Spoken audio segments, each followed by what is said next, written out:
এই দিনটা ছিল অন্য সকল দিনের থেকে আলাদা। আজকে শেয়ার করব একটা আলসে দিনের গল্প। যেহেতু সকাল থেকে কিছুই করতে ভালো লাগছিল না, তাই স্নান করে উঠে ভগবানকে পুজো দিয়ে নিয়েছিলাম, কারণ তিনি আমার সব থেকে বড় মোটিভেশন। তারপর একটা ধূপ জ্বালিয়ে নিয়েছিলাম। লাঞ্চ করে খানিকক্ষণ শুয়েছিলাম, কিন্তু যেহেতু সকাল থেকে একেবারেই লেখাপড়া করা হয়নি, তাই মনের মধ্যে একটা গিল্ট কাজ করছিল। তো কিছু কিছু এরম দিন আসে যেদিন সকাল থেকে কিচ্ছু করতে ইচ্ছে করে না। আজকে আমার কাছে সেরমই একটা দিন ছিল, কিন্তু তারপরে মনে হলো না, যেহেতু সামনে পরীক্ষা, পড়তে বসতেই হবে।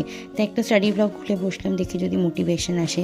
আর মনে পড়লো একটা ইউটিউব ভিডিওর কথা, যে ইচ্ছে করছে না, ভালো লাগছে না, এরকম কোনো কথা হয় না। যেটা তোমার দায়িত্ব সেটা তোমাকে করতেই হবে। তো যাই হোক, একটা স্টাডি ব্লগ থেকে খানিকটা মোটিভেশন নিয়ে আমি পড়তে বসে গেছিলাম। লেখাপড়া করতে বসার পরে মনটাকে একেবারেই এক জায়গায় আনতে পারছিলাম না, কিন্তু যাই হোক তারপরে অনেকটা ধৈর্য, অনেকটা মনোযোগ নিয়ে আমি লেখাপড়া করছিলাম।